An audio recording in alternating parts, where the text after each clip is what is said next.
Sister Chandru and I were really very good friends for nearly 50 years, working together in different ways, sometimes physically together, sometimes apart, but yeah, there's a long and marvelous history behind us. And the other senior yogis who have also passed on, and they left us a big legacy of their teachings, and we were apprentices because there were very few of us. Now there's many, so it's a bit difficult to be an apprentice when you have millions of people. But that time there was hardly any, so we could be apprentices. Apprentice is supposed to be skilled, right? The person who built this floor here, he is a very, very good yogi, expert carpenter. You can come and look at it. It's very nicely done. So skill in action takes many forms. I want to just put all this in context, and there are a number of definitions of yoga. So this first session we will do is looking at some of the definitions of yoga, because, you know, this word yoga is very well known. And generally speaking, people think of yoga as physical exercises. If you go to the airport, you will find a yoga room, right? But you won't necessarily find people doing the kind of yoga that we do here. And there are different forms of hatha yoga. So hatha yoga means yoga by force. And what we do is called Raja Yoga. So there are comparisons between Hatha Yoga and Raja Yoga. But I will not be talking about Hatha Yoga. I'll be talking about different aspects of Raj Yoga.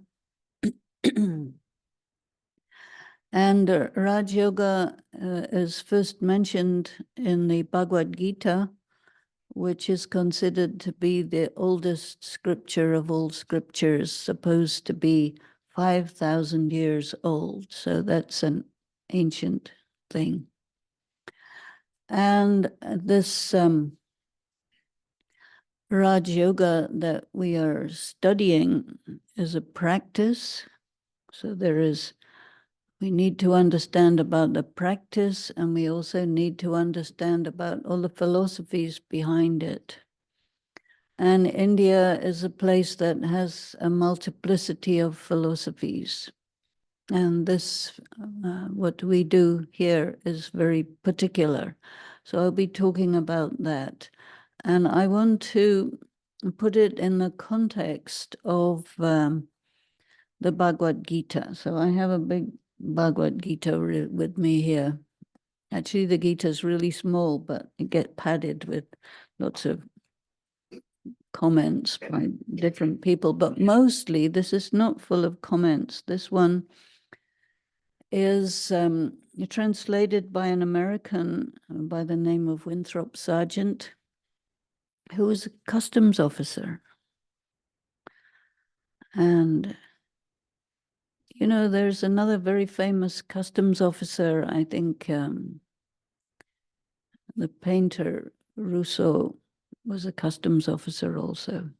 So you see, you may be looking like a very simple person, but behind that simple activity that you do for earning your living, there's a great philosopher, a great artist, a great soul. And if you have work which takes up all your time and attention and intellect and everything, then you don't really have time to do this kind of thing. So nothing is as it seems. So the descriptions and definitions of yoga are to be found in the Bhagavad Gita. And the ones that I'm going to be talking about are to be found in the second chapter of the Gita. And the Gita that you can buy in the shops has many things in it that are incorrect. And so you need a key to determine what's correct and what's incorrect. So according to the study that we do, it is our understanding that this study also takes the form of a key. And so what do you need keys for? Decryption. Right? How many of you know about decryption and encryption and this type of computer stuff? So you know what I'm talking about. You need a key. And keys are generally for locked doors or locked caskets. So in many ways, the Gita that you can get in the stores is locked. So what you can see is the outside, but we need a key to get inside. So we are looking at it in the context of the outside and applying some keys. So I'm going to read for you just 4 verses which talk about 2 definitions of yoga. And these are number 47, 48, 49, 50. So you can look at it. But there are many different versions of the Bhagavad Gita and all kinds of different translations. And I like this one for various reasons, mostly because you've got the Sanskrit, you've got 500 different meanings for each word. You can select which meaning seems to be the right one, which means different people select different meanings, which means you get tons and tons of different interpretations. So I will give you what I understand in the context of the keys that we learn in the Brahma Kumaris World Spiritual University. Is that okay for you? So, this we need glasses.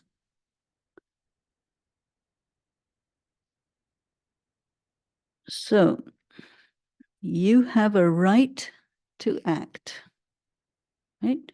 Freedom of action, freedom of speech, freedom of expression. This is part of the American Constitution. Maybe that too comes from the Gita. Never know. You have a right to action, but you do not have a right to the fruits of action. They will come, but you don't have a right to them.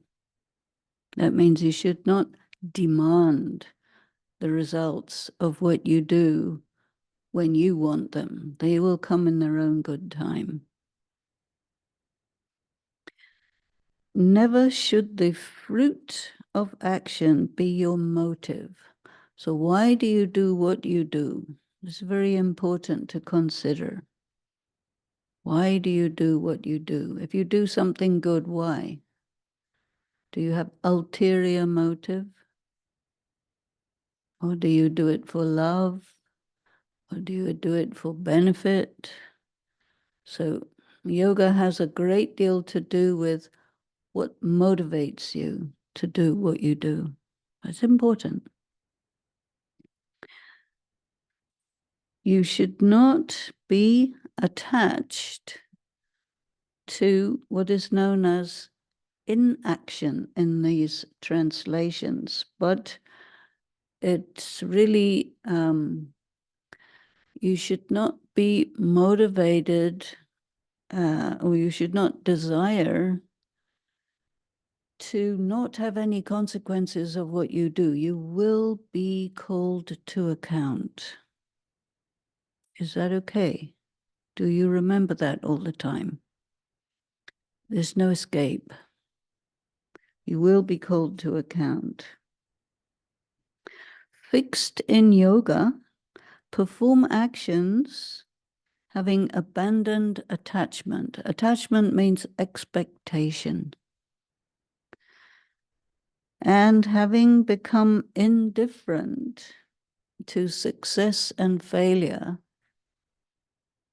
it is said that evenness of mind is yoga. Evenness of mind. So normally the uneven mind gets elated when you have success and, how will we say, angry, in despair, disillusioned, frustrated, and generally down when there is failure.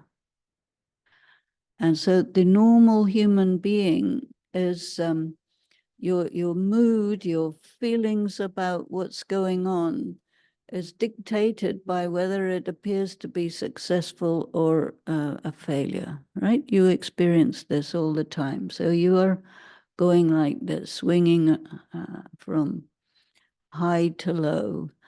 And this is known as bipolar.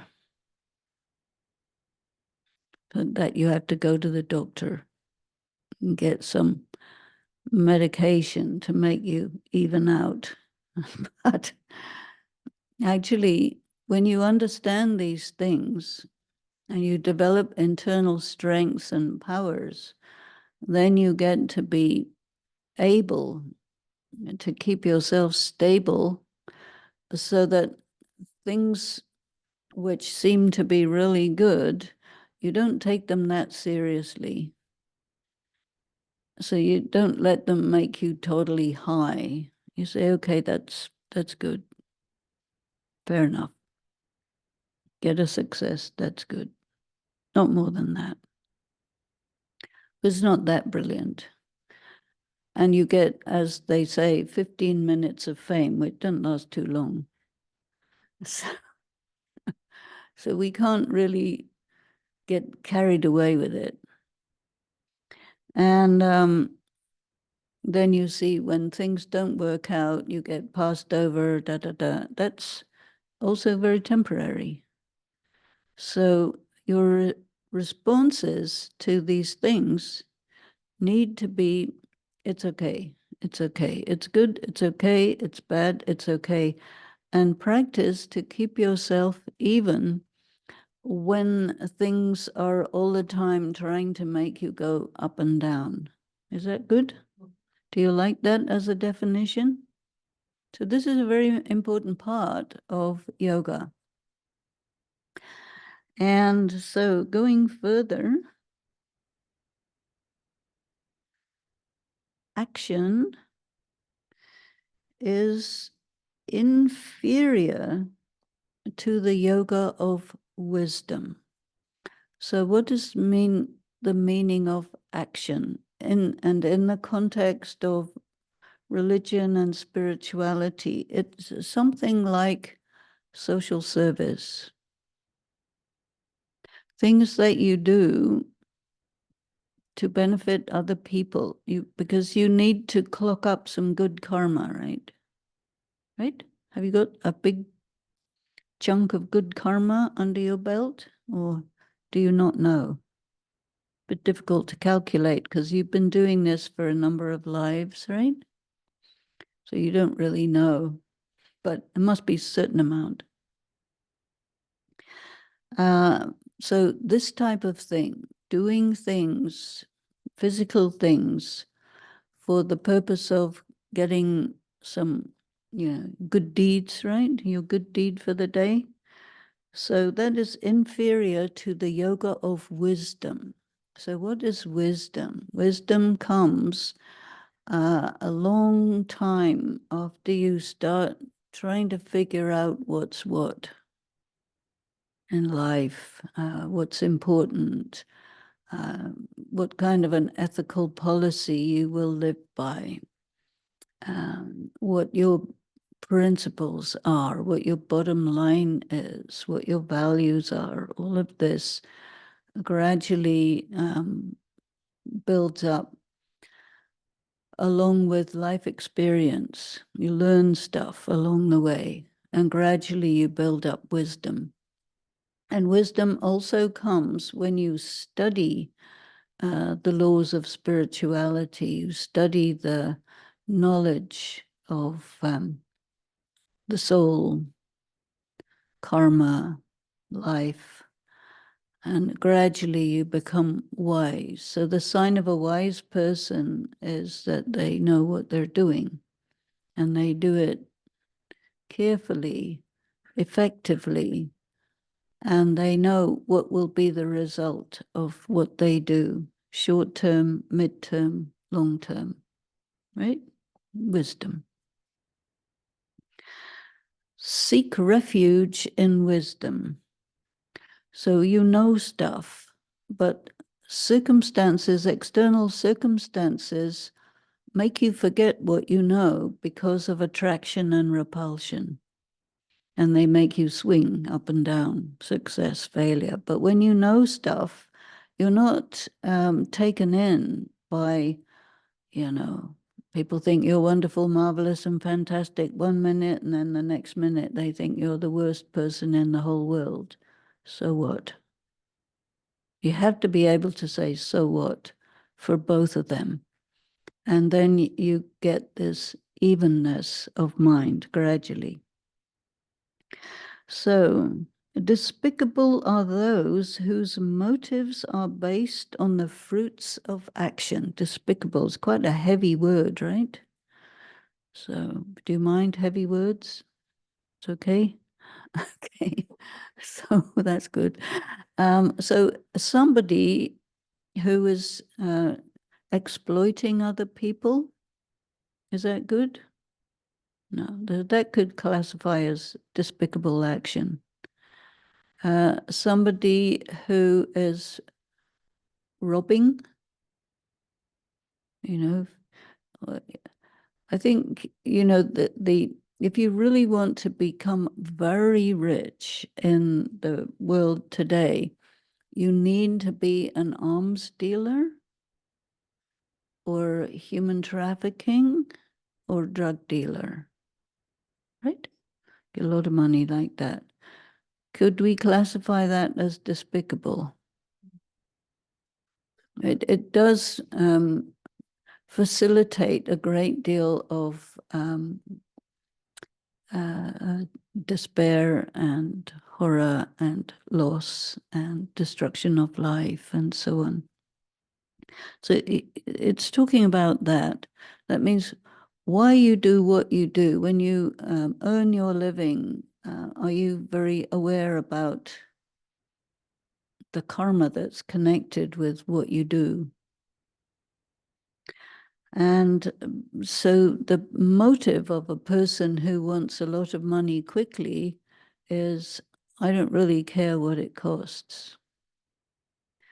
And this is because that person doesn't imagine that sooner or later they will be called to account. No escape. So you get yourself into a big trouble when you get called to account, because you have to account for all the damage you've done. You have to pay. Better be rich. And it goes further. He whose wisdom is established casts off here in the world both good and evil actions. And this is asking us to think about how we are impressed with certain people who look pretty good, and how we are disgusted with people who are presented as very bad. And we experience this quite a lot because of social media. So in social media, there's nothing to stop somebody presenting another person in a very bad light, and everyone will believe it. Or somebody, who's maybe not that good deeply inside, but they're presented as the greatest thing there is in the world. So it's deceptive. And so we need to be able to get past those appearances. And it can also apply to parenting practices. There are some parenting practices, not nowadays, people are a little wiser, but in the older times, used to involve a lot of corporal punishment. And that was considered very good. And if you grew up getting beaten up all the time, that was considered quite a good foundation for life, you know.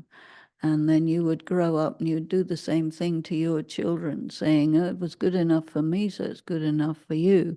Then finally, some sociologists and psychologists examined to see whether this was really a good idea, and they found it was a really bad idea. So then it went out of fashion.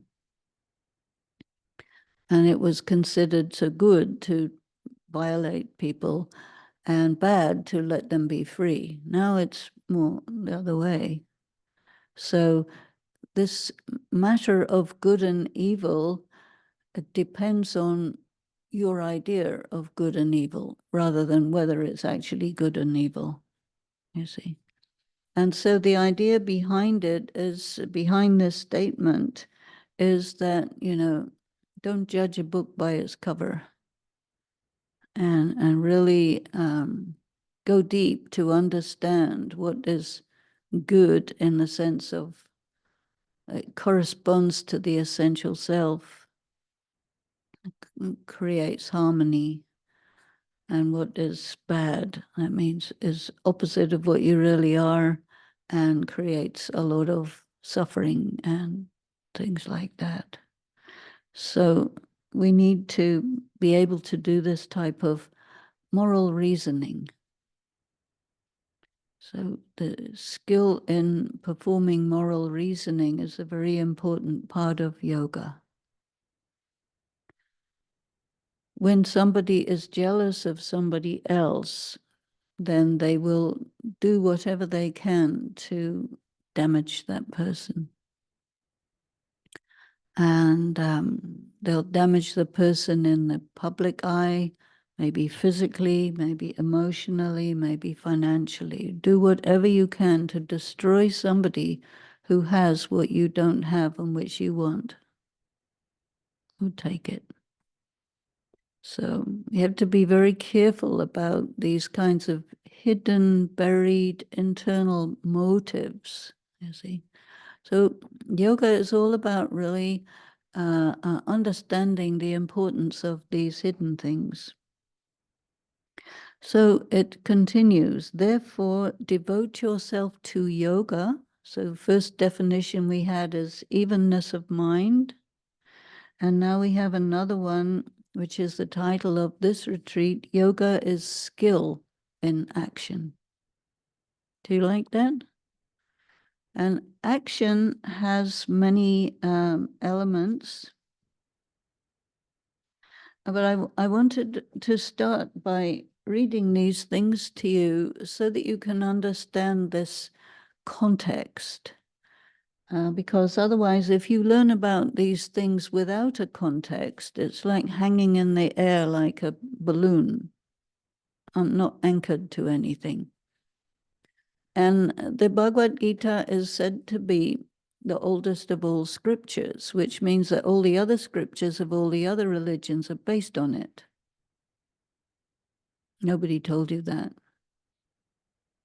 But when you study all these things, you find that's where it comes from. But nobody has time for that except somebody like me who thinks it's very interesting.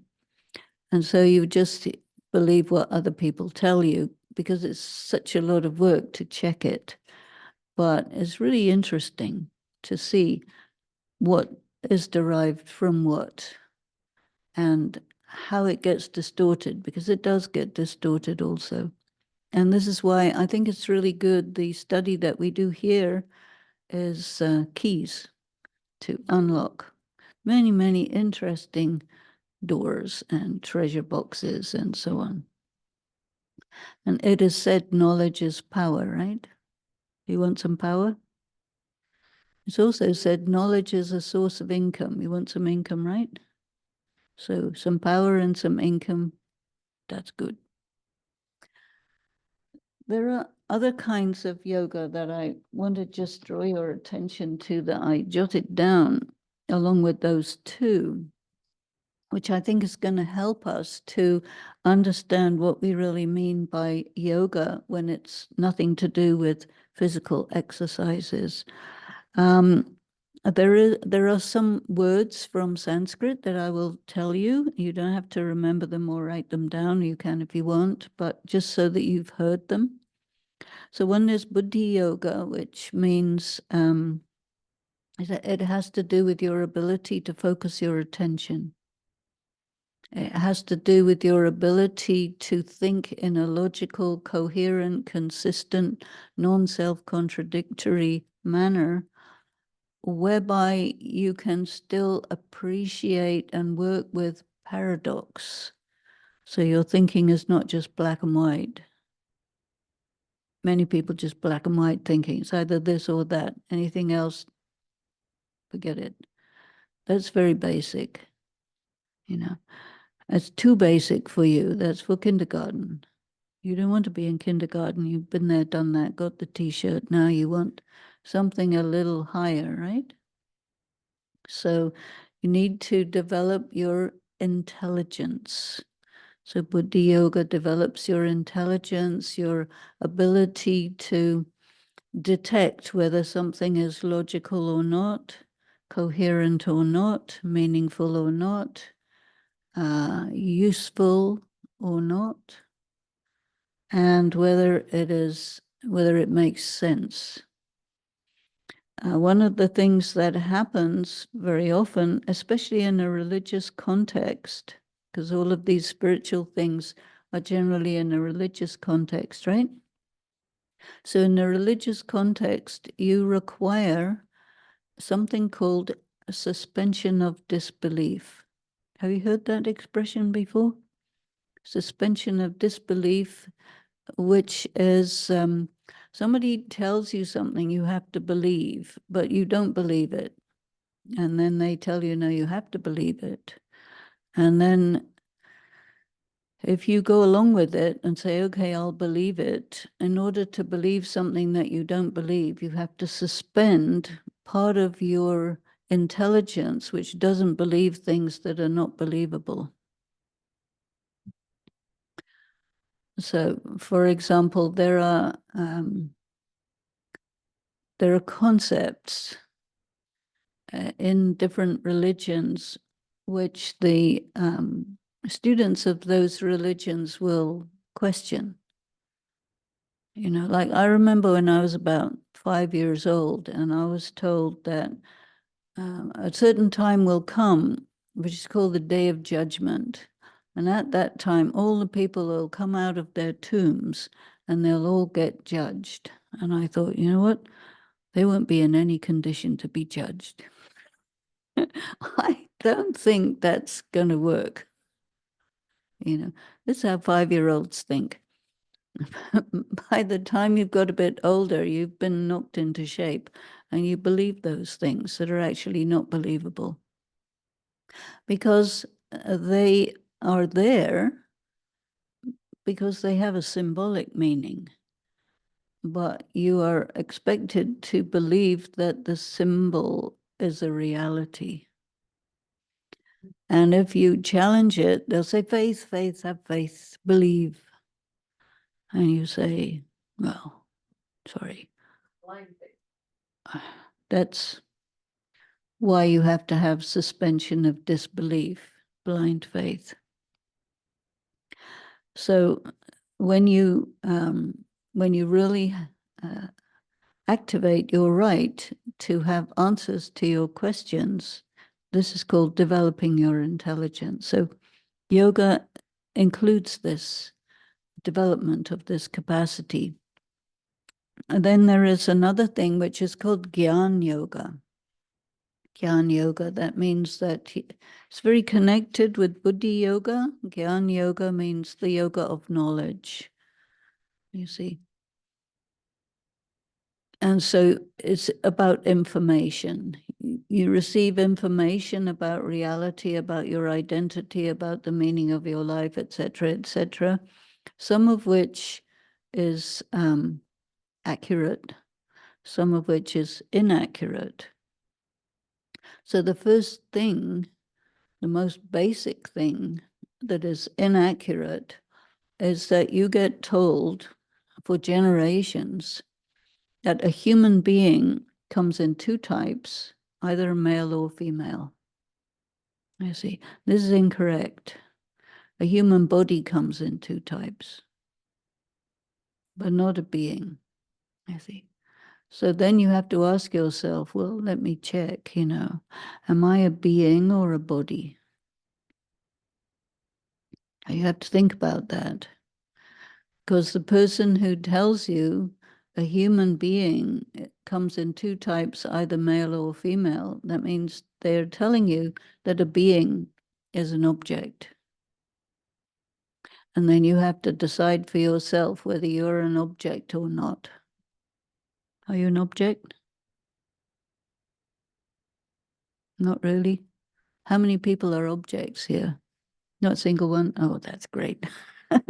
We're beings, but a being has to have an instrument to express.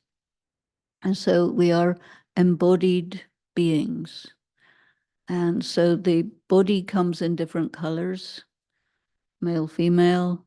Every single face on earth at any time, past, present, future, is different from any other face. Can you imagine how amazing that is?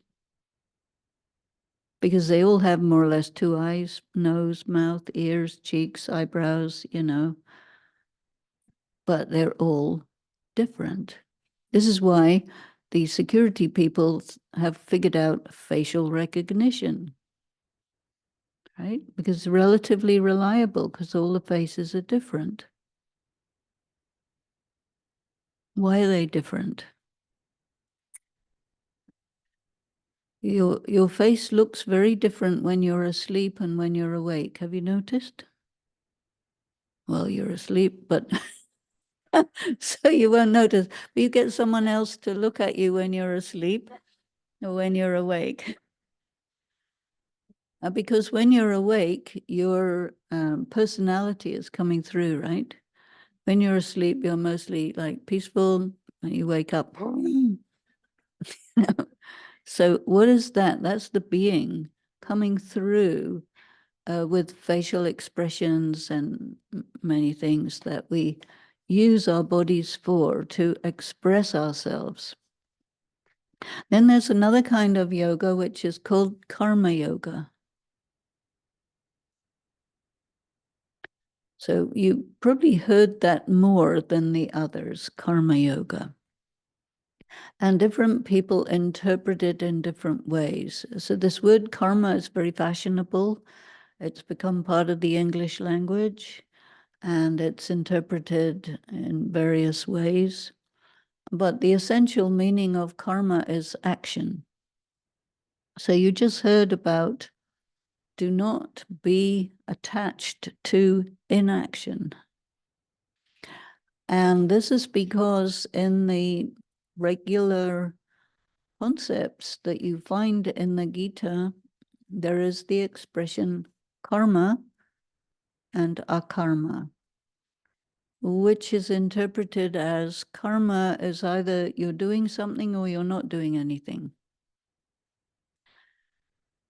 And the belief in certain yoga philosophies is that if you do something, it'll put you in bondage. Therefore, it's better to do nothing.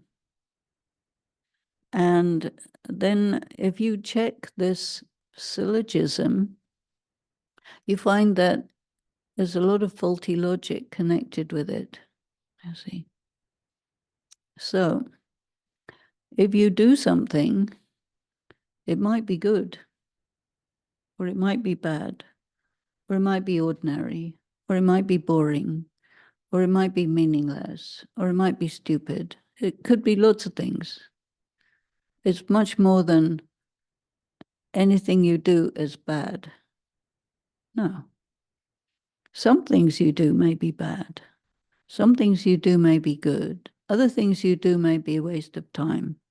There are many different kinds of things. And then doing nothing, if you're doing nothing, you're dead. Right? Because even breathing, it counts as karma.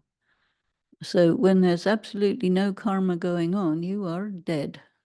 So actually, you cannot be attached to being dead because that doesn't make any sense. So that means we have to get further information. What is this thing called karma? And what is this thing called akarma?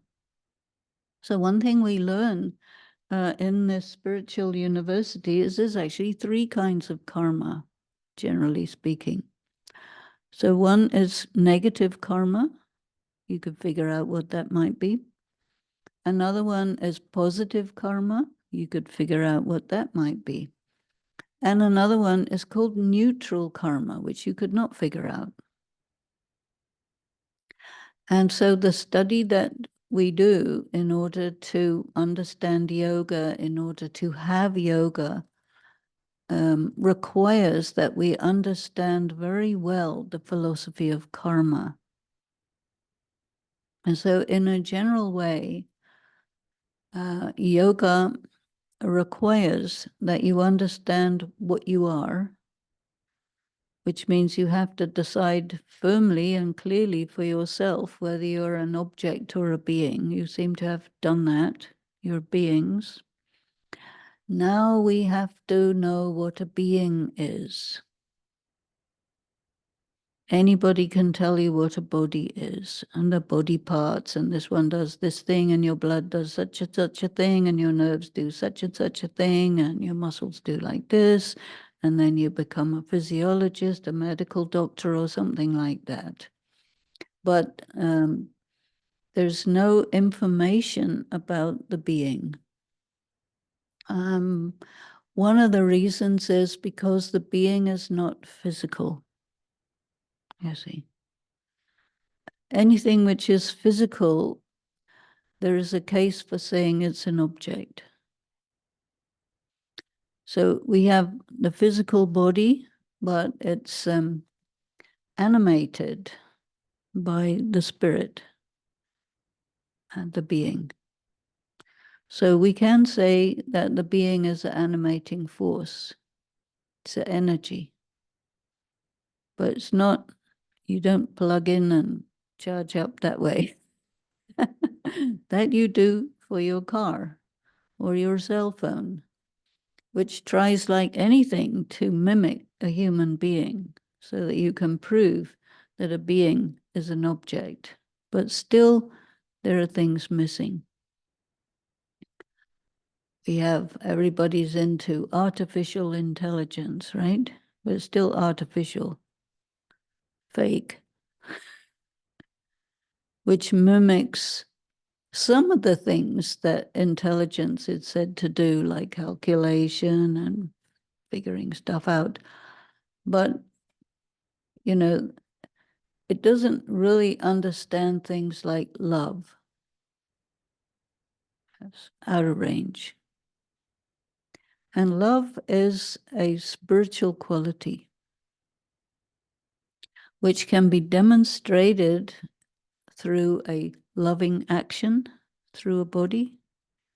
But love itself, you can't put your finger on it, because it isn't anything material. You can detect the presence of it when a being acts in a loving way, right? But love itself, you can't catch it. People like peace, right?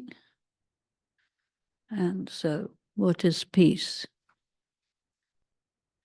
In the Hindi language, there is this word shanti, and you will hear us using the word Om Shanti all the time. Have you heard that already? Yeah. So why do we do this? What does it mean? You know, And it's a useful expression. It's also a mantra. So a mantra is a piece of advice. So Om Shanti means it is advisable to persist in a state of peace and then come into action. So you start off potential, become kinetic, return to potential, become kinetic. So the soul at rest is not doing anything yet consciously. There's automatic activity going on when the soul is present in the body. You don't have to tell your blood, would you please flow? It knows what to do. You don't have to tell your lungs, would you please breathe? And when somebody's in big trouble, you do tell them, breathe, because sometimes your reaction to big trouble is you just freeze. You breathe. Okay, I'll breathe. That's to do with shock, but ordinarily your lungs know what to do. Your hair knows to grow. You don't have to tell it, would you please grow? I mean, some people do want their hair to grow because they get bald, things like that, but otherwise it knows to grow. And other basic things, they happen by themselves. So these are called non-conscious actions. So while they are karma theoretically, but there's no question of choice about doing the right thing or the wrong thing, right? So when we are talking about karma that you have to pay attention to and that you have to think about your motives, it's all about what will you do in terms of your relationships with other people and your relationships with nature and your relationships with the divine. So these are these three areas where yoga applies, your relationships. And this is why it's called skill in action. You don't have to be a skilled breather or something like that. I mean, it's quite good, but you need to be skilled in relating with people who are very different from you. And people have their own values and their own needs and their own boundaries. And so there's a lot of negotiation involved in sharing a place to live or a city or whatever it is. And your relationship with nature is important because if your relationship with nature is balanced, then nature will serve you very well, provide you with water, air to breathe, food to eat, things to build your places with, transportation. I mean, all the things you need come from nature. But if our relationship with nature is out of balance, then nature gets depleted and then we have scarcity.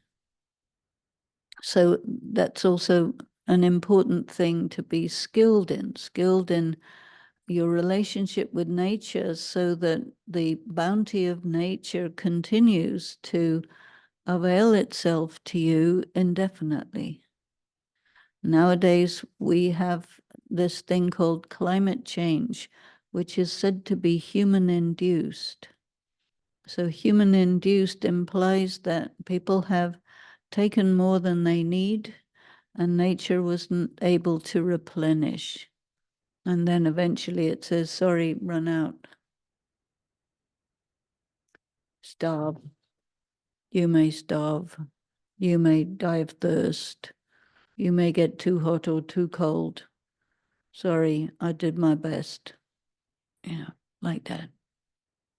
Then your relationship with the divine is mysterious because the divine is non-physical. And so therefore it's very important in yoga to come into and know how to come into the spiritual dimension. Because mostly we are operating just in the dimension of matter, right? And mostly we operate on the surface of our face. What you see, what you smell, what you hear, what you taste, and then your skin. And there's an expression, beauty is skin deep. You need the inner beauty also. And so we aren't naturally spiritual, but we live in a culture globally which is materialistic. And this first indicator of materialism is to declare that humans come in two types, males and females. And then people make a logical conclusion that in that case, there must be male souls and female souls. That's faulty logic. There are male and female bodies for reproductive reasons, because if you notice, your soul is said to be immortal, yeah? Your body is said to be perishable.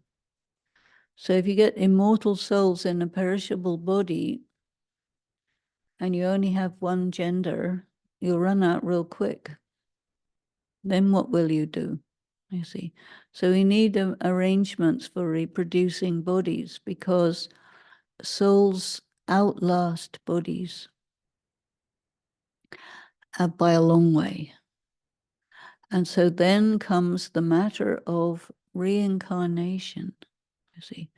There are some religions and cultures that subscribe to the idea of reincarnation and some don't, you see. But generally speaking, the Abrahamic religions don't. That means Islam, Christianity, Judaism, they do not subscribe to the idea of reincarnation. Although when you get into the esoteric version of those religions, then they start talking about it. But it's only for people who go really deep into that study and practice.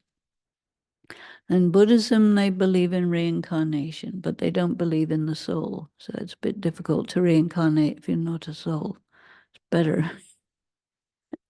It gets complicated, So in Hinduism, there's much more information about these things.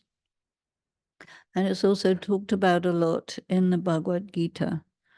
And so to take into consideration that there is such a thing as continuity, and in what form does that continuity take, and how do you understand it? That means you need to activate your consciousness to be able to deal with things that are invisible as well as things that are visible. And actually, there are lots of invisible things, like spooky. Spooky? If something's spooky, you say it's spooky, right?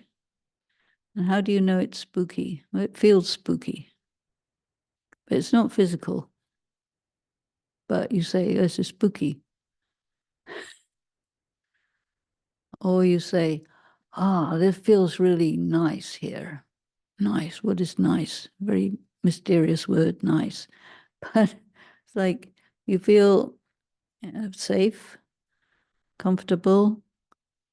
You don't feel any bad vibes, good vibes. But what are vibes? Are they physical? No. So that means you do have this instrument for detecting invisible things, but it's not very refined.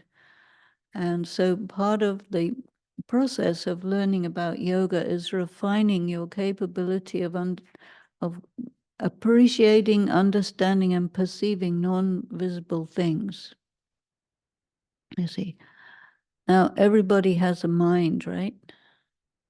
Have you ever seen a mind? Nobody's ever seen a mind. Everybody has one. Nobody's ever seen one. They say a brain. Yeah, brain. Looks like a walnut, right? And if you eat walnuts, it's good for your brain. So there's a connection. But, So does your brain think?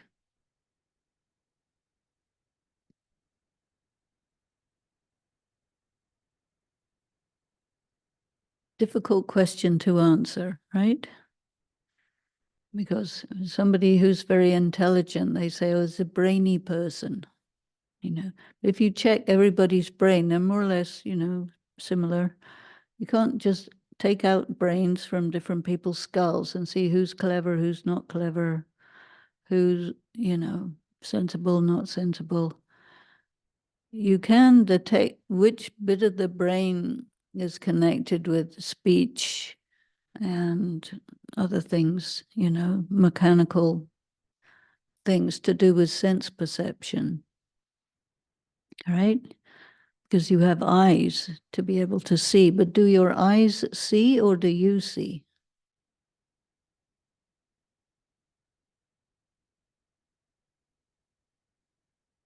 Do your ears hear or do you hear?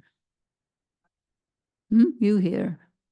So this is what you have to start doing in yoga, is analyzing all these things that we don't really think about much because of this assumption that everything is just matter. But now we start to hear that there is this combination, the embodied soul, which animates the body and which after some time leaves the body. How do you know somebody's dead? Well, there are no further vital signs, you see. So that's signs of life. So if life is there, there's movement, but you can't actually detect life itself. You can detect if it's there or not, because it does something or it doesn't. So vital signs can be detected in the physical body, but life itself cannot be detected because it's invisible, you see. So the soul is the living being which animates the body, which is basically an object. It's a very excellent object, very complicated. They try to make robots, but they're not as good as the real thing, right? So, there's much that is in the soul that cannot be replicated by science. And so the study of yoga and understanding of yoga is all about understanding what am I, who am I, and how should I function? And so for this, you need to understand as much as possible about this thing called the soul, this animating force, because the mind is part of that, not part of your brain. That's why you don't know what it looks like, because it's not a thing. There are some things that you can say about it which are helpful. You could say that it's an instrument for perceiving invisible things or intangible things or non-material things like atmosphere, like someone's intention, like do they love me or is it just fake? Because when you come into a relationship with another human being, you will do it if there is a resonance between you, the soul, and that other soul, which means the presence of love is a good thing to have. That you feel that that person is pure in their intentions, right? So these qualities, love, purity, also peace, bliss, and power, These are elements of the soul. The body is made up of 5 elements of matter: air, earth, fire, water, ether. These are stable elements. Then you have all the other elements unstable, stable elements. And you know your body is 70% water, right? I don't know the percentages of the rest, but 70% water. I mean, it lets you realize that your body is basically a leather bag filled with warm mud. That's not a person, but it's an instrument, a very complex instrument with all of the requirements for the soul to express itself, interact with other beings and with nature in a meaningful way. But that understanding of how this all works has been forgotten or lost or something like that. And because of that, we get ourselves into trouble due to doing negative karma that we think is positive, due to getting out of harmony, out of balance with each other, with nature, due to having no clue at all what the divine is or what yourself is. And so then you say, hey, I need information. And so this is why the first part of yoga has to do with an accumulation of information that is not about matter. And therefore it has to be considered carefully, because you have to decide whether it's true or not.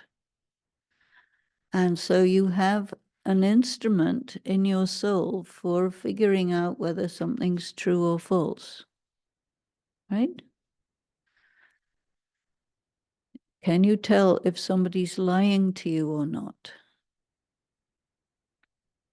Sometimes, sometimes not.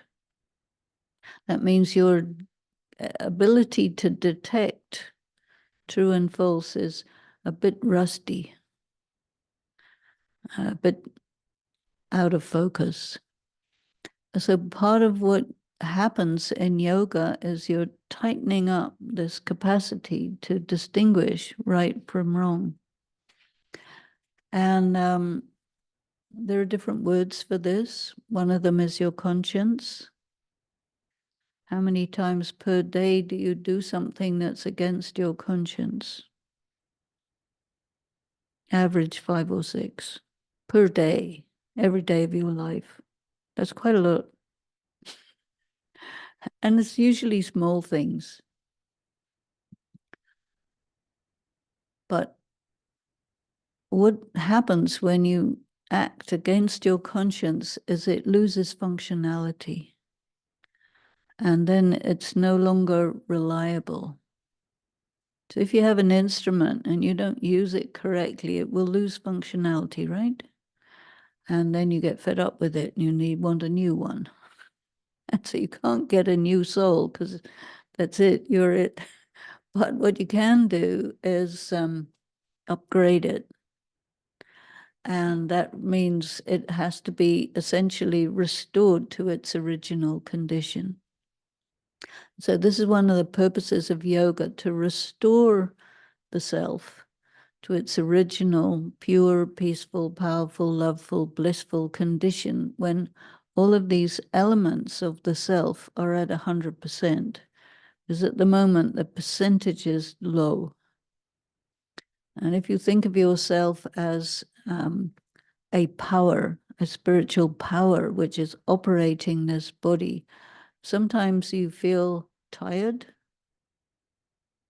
less energy. Sometimes religious people call to God and say, oh God, give me strength. There's also power. So there are a number of different circumstances where we become aware that we are disempowered or powerless or low energy, something like this. And so we can say the soul has become weak, run out of juice, and so we need charging up. So part of yoga is also charging up. So you have to charge up from a source which is charged up. So if we say all of humanity is more or less weak, you can't charge up from another person. But sometimes you try to charge up from another person. Will you please love me? Right? I need to be charged up by somebody's love. Oh, will you please just be there for me? You know, will you please do my stuff for me? All these things, we want to get things done through other people because we feel intuitively that a person has energy.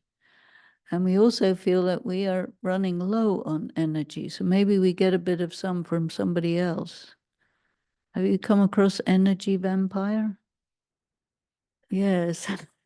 That means, you know, if everybody's low on energy and the low energy people are trying to take the energy from some other low energy person, you can die.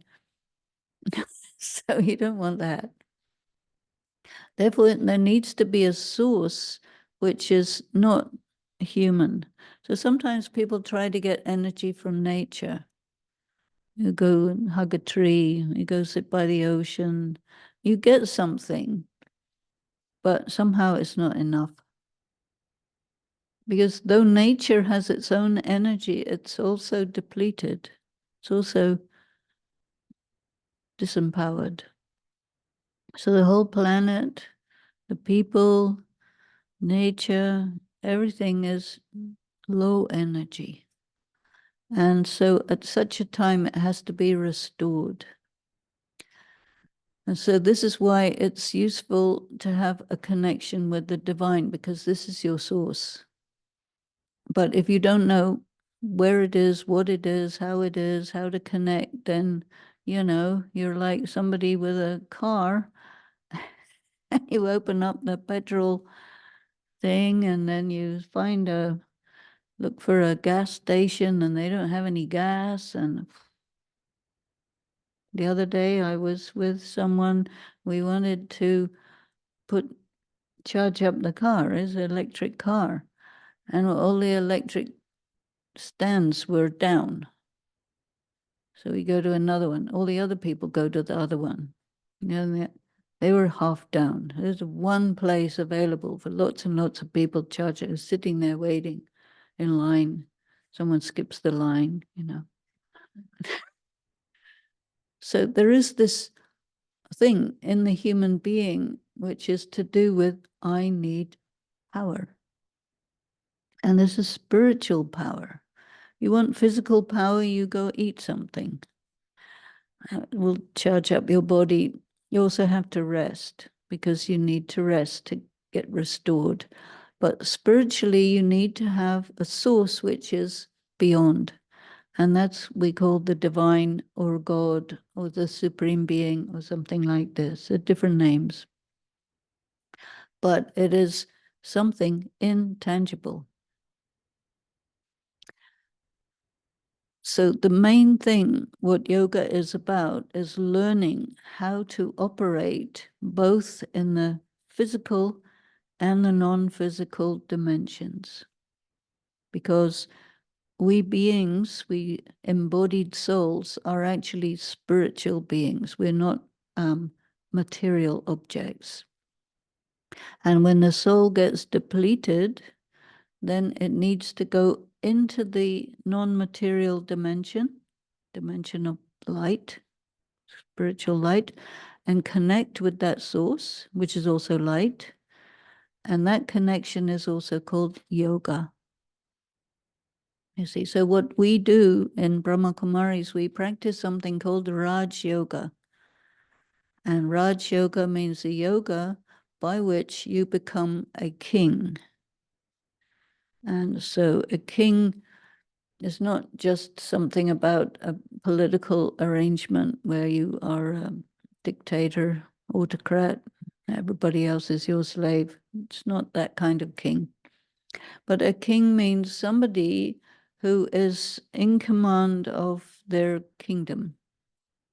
And so there are a number of kingdoms. You've heard of the animal kingdom, right? So that we know, but it's not like a political thing. The animal kingdom has lots of different kinds of animals in nature, and they all are more or less in harmony with each other, except for the humans who don't understand how these things work. So we need to learn.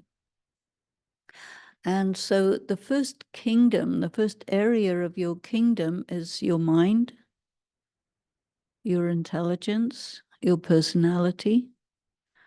And so how your mind functions, how your intelligence functions, how your character is up to you. You are the king.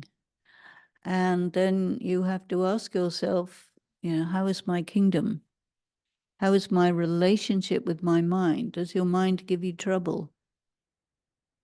Anytime.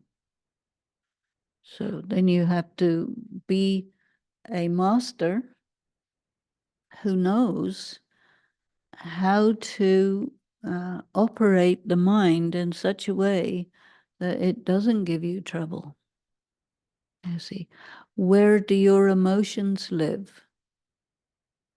In your mind. So you have a whole big spectrum of emotions that come along. Some of them are nice, some of them are not so nice, But a king is somebody who is in command of your landscape of emotions.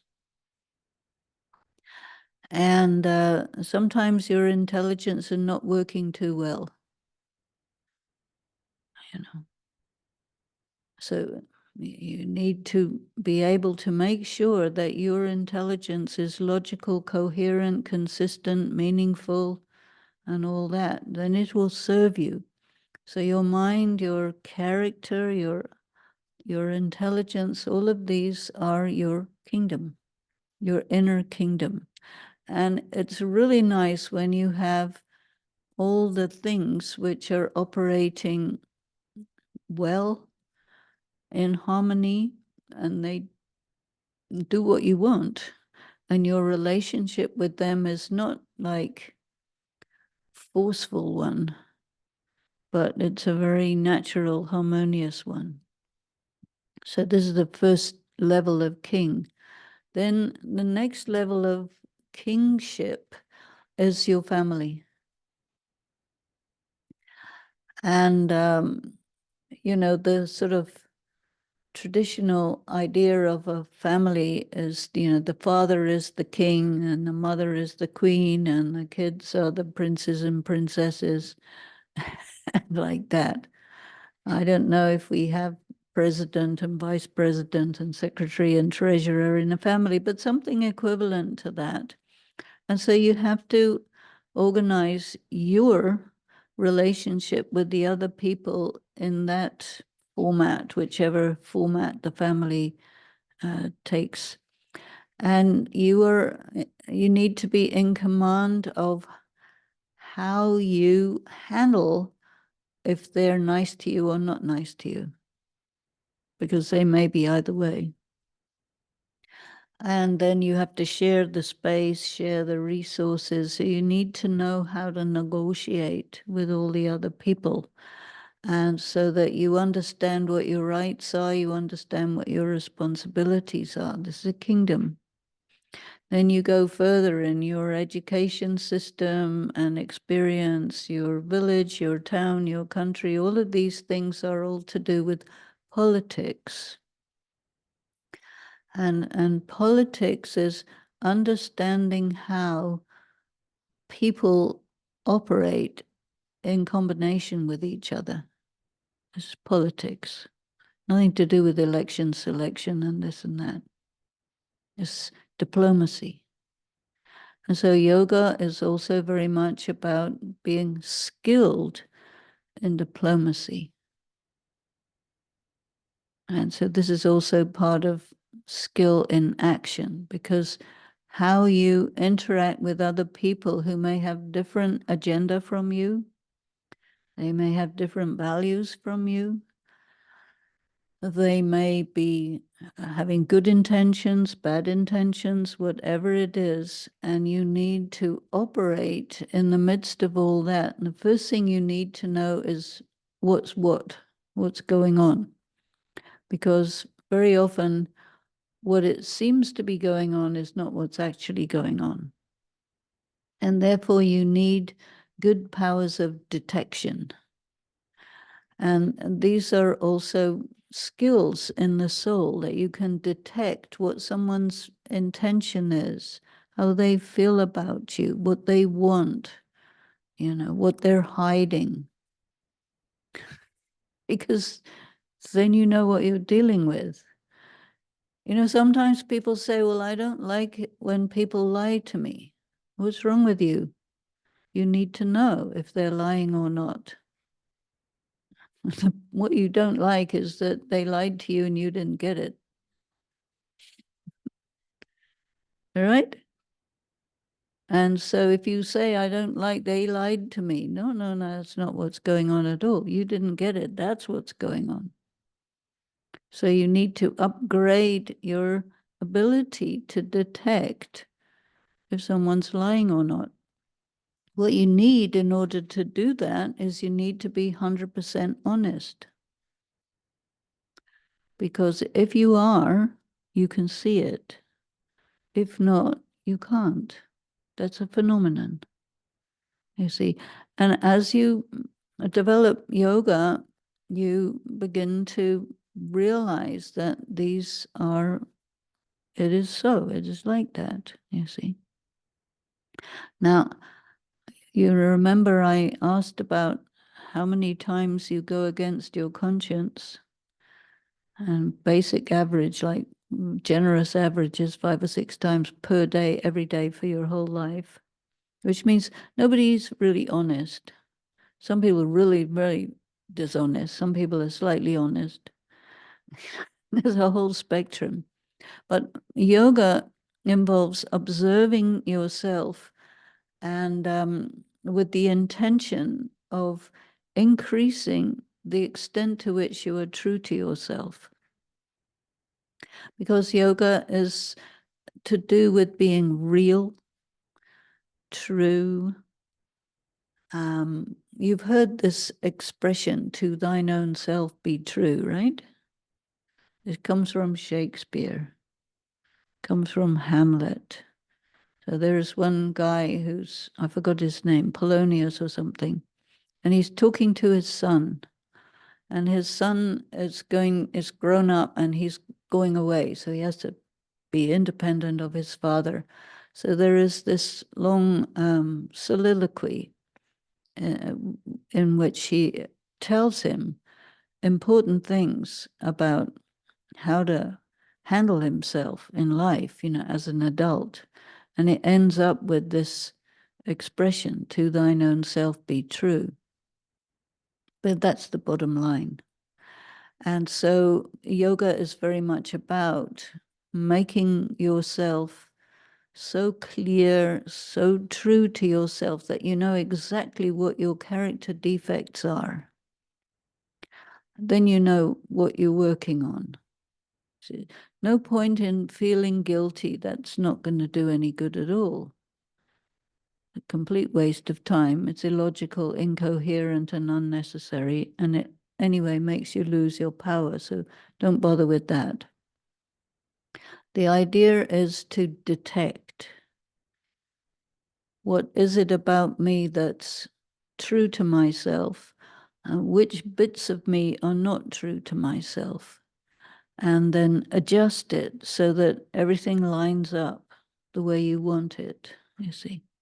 Because you know yourself like nobody else knows you, right? And so you're the one who has to adjust yourself to be exactly the way you want to be. And there are many things that happen in life which create distortions in the soul. And it's not good or bad, it's just the way it is. Distortions happen, and that's all right.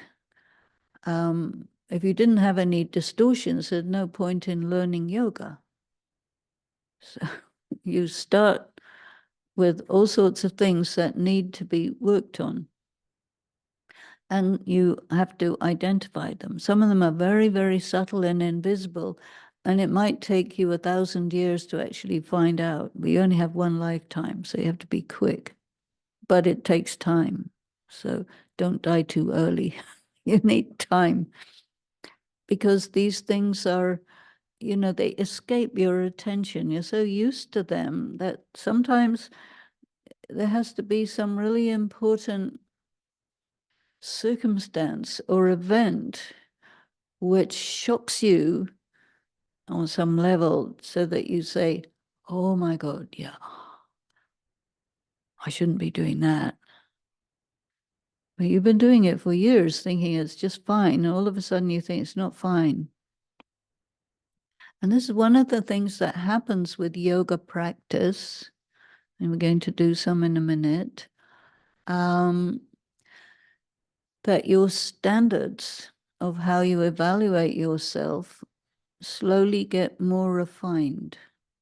And this is also why in this practice you have to be very, very patient with yourself and with other people, because it takes forever to get perfect, if you ever get perfect. But it's improvement, right? And the improvement has to do with returning to your original condition. And the soul is non-physical, but it vibrates. Sometimes you can think of it as a radiance, a radiant point of light, which vibrates with love, peace, purity, bliss, power. And this kind of oscillation corresponds to a note, a musical note. Everybody has their own note. And when your note is flat, you have to tune it up, make it right. So yoga is also something about tuning up. So when you're connected with the divine source, that also is a form of, one thing is drawing power into yourself, and the other is tuning yourself or attuning yourself to that one. You see? So these are some definitions of yoga. Does it all make sense to you? Do you have any questions so far on this topic? Clear? Complicated? We recorded it so you can listen again. It's strong. You want it to be strong, we're weak. So is it, you just have to keep working at it. Can you repeat the question through the microphone, because we have many people with us who are not here physically? So I was wondering. Yeah, it's going. So I was wondering how we become strong when we're weak. We really want to become strong, but we're weak and we're trying. Don't keep it. Oh, it's not working. Oh, sorry. There you go. Don't keep it right up close to your mouth, because it's really properly working. Okay. I was wondering, how do we become strong when we're weak? We really want to become strong, and yet we continue to be weak. Well, if you remember, it takes time. We have to have patience. And for a long time, we never get it quite right. And so part of the process of yoga is figuring out these very subtle, you want to raise your level of consciousness from relatively gross to progressively refined. So that takes time. And you know how oil turns into petrol? They burn it. And so you want to extract the essence of the crude oil until it becomes gasoline, jet fuel. And so it's a process of refinement using heat. And so it is said for yoga that, there's a lot of concentration involved. And if you have a lens and you put the sun through it and put a paper under it at the focal point, it's very hot and it will catch fire.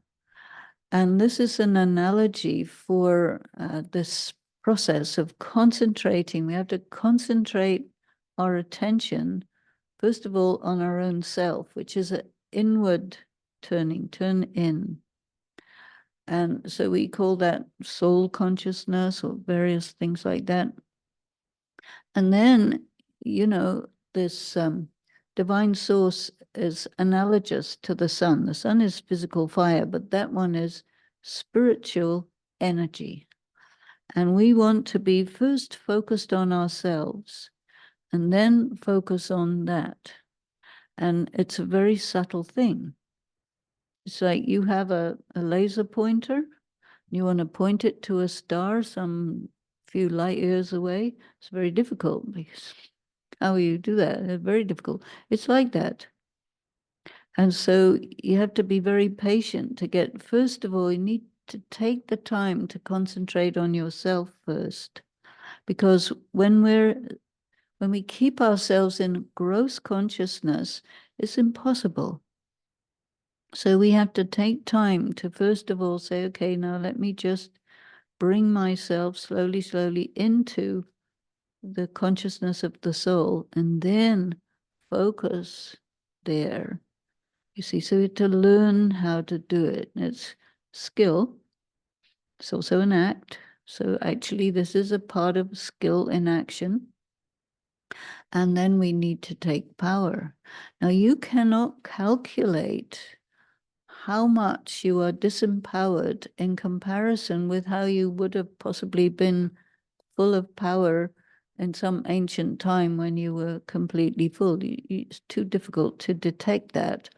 But what you can do is understand that basically I need power, I'm weak, and so patiently fill yourself with power. There are certain things we do such that all of our power drains out.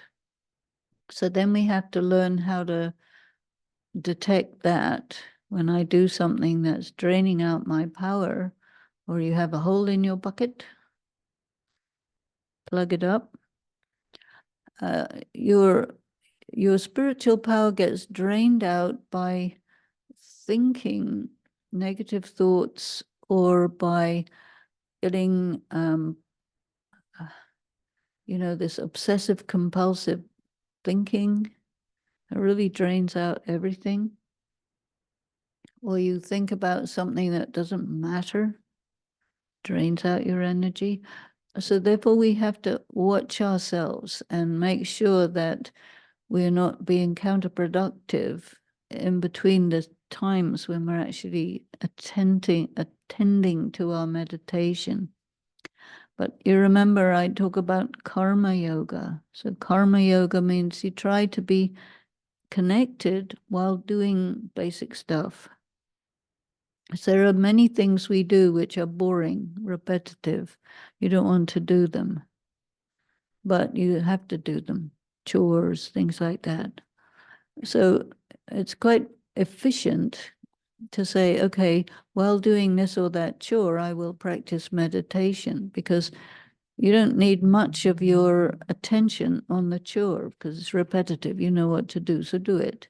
Then what about the rest of your mind? Where's that going? All over the place. So use that amount of your intelligence in your mind to connect. And then you're developing the skill of being in yoga while in action. And this will also make your action more accurate. Interesting, when you're cooking in yoga, it always tastes really good. Because there's something that happens to the things you're cooking connected with your vibrations that makes it extra special good. And anything you touch when you're in yoga is somehow influenced in a very positive way. So, when you pay attention on all these things, it gets very effective. But we forget. We're busy with something else, distracted, this and that. So it's constant effort to bring your attention back to where you want it to be. And this is how you gradually take command of all of your different kingdoms. And it takes time. And it's subtle. And so be prepared for the long haul.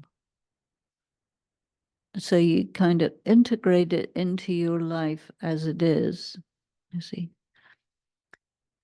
So we're going to end this part, and Brother Harsha is going to take the next part, which is about, integrating these ideas into your thinking, how you practice, how you bring these things into action. So let's just have a quick moment of silence to end this part, and then you go to that part. Om Shanti. You'll hear me say that a lot.